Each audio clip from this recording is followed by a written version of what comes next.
আসসালামু আলাইকুম রহমতুল্লাহি ওয়া বারাকাতুহু। এটা হচ্ছে আমার পাখি বাড়ির পাখি। আর এই পাখিটার নাম হচ্ছে লক্কা। যারা আপনারা হয়তো কবুতর পালেন তারা হয়তো জানেন। আর আমি তাকে লক্ষ্মী বলেই ডাকি, যেটা আমার কাছে ময়ূরের মতো মনে হয়, সাদা ময়ূরের মতো মনে হয়। আমি তাদেরকে অনেক দিন ধরেই পুষতেছি। তারা আবার দেখেন, আবার এইখানে দেখা যাচ্ছে দুটা কিং, যাদেরকে রাজা বলি আমরা। যাই হোক, লক্ষ্য আমার হাতে প্রায় সময় হাতে এসে খায়, কিন্তু রাজারা তো রাজার মতোই চলে, তাই আমাদের কাছে আসে না, হাতে খায় না বা আসে না।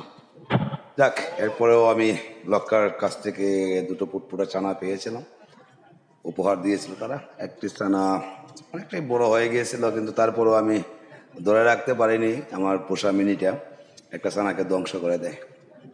এটা দেখতে পাচ্ছেন, ওই দুটো ছানা, ওই যে মাটির হাড়িতে দুটো ছানা আছে, এর মধ্যে একটি ছানা ধরে রাখতে পারিনি। যাই হোক, এরপরেও ওই ছানাগুলো ধীরে ধীরে ধীরে ধীরে একটি ছানা অনেক বড় হয়ে গেছে, যে এখন আমার হাতে আবার মা বাবাদের মতো এসে হাতে খাবার খায়। আসলে কবুতর হচ্ছে একটা শান্তির প্রতীক। আমার কাছে যা মনে হয় কি, যত টেনশনে থাকুক না কেন, ওদের কাছে গেলে পরে মনের যত যন্ত্রণাই থাকুক আর যত টেনশনে থাকুক, অনেকটাই লাঘব হয়ে যায়। যার কারণে প্রতিদিন হয়তো রোজ 3-4 বার আমি তাদের সাথে আড্ডা মারি। এই হচ্ছে আমার পাখি বাড়ির পাখি।